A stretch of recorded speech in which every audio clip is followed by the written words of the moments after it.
నిన్ను కన్నవాళ్ళు నిన్ను కనుగొనకపోవచ్చు, నిన్ను కొన్నవాళ్ళు నిన్ను గుర్తించకపోవచ్చు.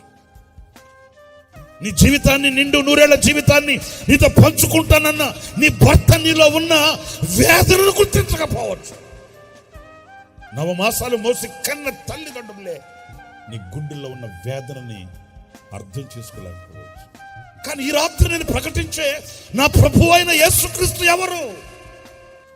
నీ మనసుని అర్థం చేసుకోలేని వాడు కాదు, నీ కన్నీళ్ళని అర్థం చేసుకోలేని వాడు కాదు, నీ హృదయ ఆవేదనని అర్థం చేసుకోలేని మోగ శిలయై మోగ బొమ్మయ్యి ఉన్నవాడు కాడాయరా.